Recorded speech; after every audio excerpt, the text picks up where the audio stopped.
بسم اللہ الرحمن الرحیم۔ السلام علیکم ورحمۃ اللہ وبرکاتہ۔ بر صغیر کے معروف حکمرانوں کے حالات و واقعات پر مشتمل پروگرام عہد رفتہ کے ساتھ آپ کی خدمت میں حاضر ہوں۔ آج ہم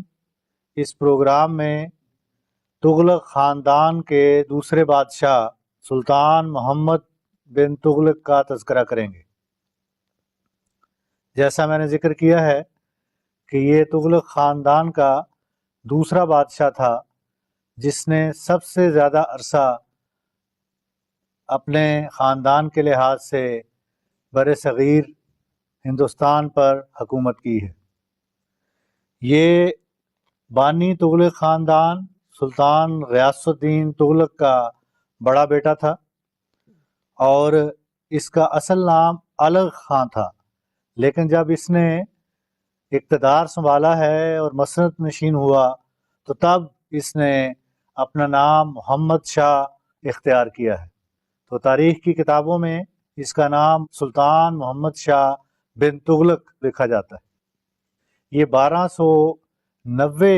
عیسوی میں دہلی میں پیدا ہوا اور پھر اپنے والد کی وفات کے بعد 1325 عیسوی میں سلطنت دہلی پر مسند نشین ہوا۔ یہ بادشاہ تاریخ نویسوں کے نزدیک بہت ہی غیر معمولی صلاحیتوں اور نظریات اور متنوع خیالات کا مالک تھا۔ یہ جدت پسند خیالات کا حامل تھا اور قدامت پسند اس سے دور ہی رہتے تھے، اس لیے اس نے اپنے دور میں کئی ایسے اقدامات کیے جس کی وجہ سے تاریخ میں اس نے اپنا نام چھوڑا ہے۔ یہ الگ بحث ہے کہ جو کام اس نے کیے ان کے کس قدر مثبت نتائج نکلے یا کس قدر اسے نقصان اٹھانا پڑا، لیکن یہ مصمم ارادے کا مالک تھا، اس لیے اس نے بعض ایسے اقدامات اٹھائے جو کہ غیر معمولی اہمیت کے حامل ہیں، اور اس نے ہندوستان کی بادشاہت پر بھی، ہندوستان کی معاشرت پر بھی غیر معمولی اثرات چھوڑے ہیں۔ مثلا اس کا دور اگرچہ سارا دور اگر اب دیکھا جائے تو اس میں بہت سی بغاوتوں کا اسے سامنا کرنا پڑا ہے اور مہم جوئی میں بہت سا وقت گزرا ہے۔ اس کے باوجود اس نے ایک ایسا اقدام کیا جو کہ غیر معمولی نوعیت کا ہے، اور وہ دہلی کی بجائے دولت آباد، جو اس نے شہر دیوگری آباد کیا تھا اور بعد میں اس کا نام دولت آباد رکھا گیا، اس کو اس نے دارالحکومت قرار دیا اور لوگوں کو کہا کہ وہ دہلی چھوڑ کر دولت آباد کی طرف جائیں۔ اور دولت آباد جو ہے یہ دکن کے علاقے میں ہے، ایک دوری بھی تھی، لیکن جغرافیائی لحاظ سے دیکھا جائے تو دولت آباد ان کی سلطنت کا عین وسط بنتا ہے، لیکن اس کی وجہ سے کئی ایسے علاقے، مثلا ملتان، سندھ کی حکومتیں اور سیستان، بلوچستان اور ایران کے ساتھ لگنے والی جو ان کے صوبے تھے، وہاں بہت دوری پیدا ہو گئی۔ اسی طرح بعض پہاڑی علاقوں پہ جہاں پہ پہلے ہی بغاوتیں جو ہیں وہ ہر وقت سر اٹھائے رہتی تھیں، وہاں بھی بغاوتوں نے سر اٹھایا۔ لیکن اس کا نتیجہ کیا نکلا؟ نتیجہ یہ بھی برآمد ہوا کہ دولت آباد اور دہلی کے درمیان آپس میں روابطے بڑھنے شروع ہوئے، لوگوں کی آمد و رفت بڑھی، اہل علم لوگوں کا ایک دوسرے کی طرف آنا جانا ہوا، ایک صوبے سے دوسرے صوبے اور دوسرے سے تیسرے صوبے تک، اور اسی طرح جو صوفیاء اور بزرگان امت تھے ان کی بھی آمد و رفت شروع ہوئی۔ اس لحاظ سے ایک ہندوستان میں جو وحدت اور اجتماعیت کا پہلو ہے وہ پروان چڑھا ہے اس اقدام کے نتیجہ میں۔ لیکن کئی نقصانات بھی ہوئے ہیں کہ دہلی اس کے نتیجے میں اجڑ گیا، اور دہلی پر بہت سے کہتے ہیں کہ جو ایسی شہرت کے حامل لوگ جو اچھے نہیں تھے وہ وہاں پہ قابض ہوئے۔ لیکن ایک اقدام ضرور اس کے نتیجہ میں ہوا کہ لوگوں کی آمد و رفت بڑھی اور مختلف صوبے جو ہیں ان کا باہمی ربط قائم ہو گیا۔ اور چونکہ سلطان محمد شاہ تغلق یہ غیر معمولی خیالات کا حامل تھا اور اس میں رواداری بھی پائی جاتی تھی، اور رواداری کے ساتھ یہ جدت پسند خیالات کا حامل تھا، اور اس نے دوسرے جو ارد گرد ممالک کے لوگ تھے ان کے ساتھ یہ اچھے تعلقات رکھتا تھا، اور ان کی وجہ سے ارد گرد کے لوگوں کے ساتھ اس کے تعلقات اچھے ہوئے، اور جو ایسے ممالک جن کی سرحدیں ہندوستان سے ملتی تھیں ان کے ہندوستان کے ساتھ اچھے روابط قائم ہو گئے۔ تو یہ ان اقدامات کا نتیجہ نکلا۔ لیکن دوسری طرف دیکھا جائے تو اس کو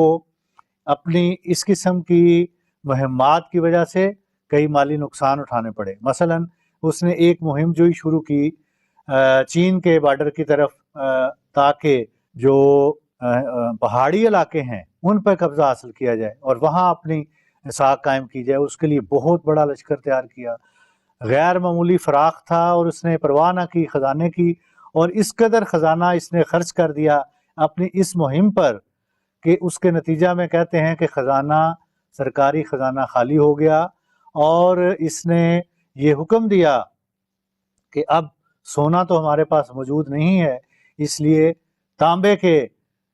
جو ہیں وہ سکے جاری کر دیے جائیں۔ جب تانبے کے سکے جاری ہوئے ہیں تو اس کے نتیجہ میں اس کا لازمی یہ اثر پڑا کہ کساد بازاری شروع ہو گئی، اور لوگوں نے کہتے ہیں کہ اپنے گھروں میں ٹکسالیں قائم کر لیں اور سکے بنانے شروع کر دیے، اور جب سکے زیادہ ہو جائیں اور اشیاء کم ہو جائیں تو اس کا نتیجہ یہی ہوتا ہے کہ مہنگائی بڑھ جاتی ہے، اور چیزوں کی جو ہے وہ سرکاری روپے کی قدر ختم ہو جاتی ہے۔ تو یہ نقصان ان اقدامات کی وجہ سے ہوا۔ لیکن جو کام اس نے کیے ہیں، مہم جوئی بھی کی ہے، اور اس کے علاوہ بغاوتوں کو بھی کچلا ہے،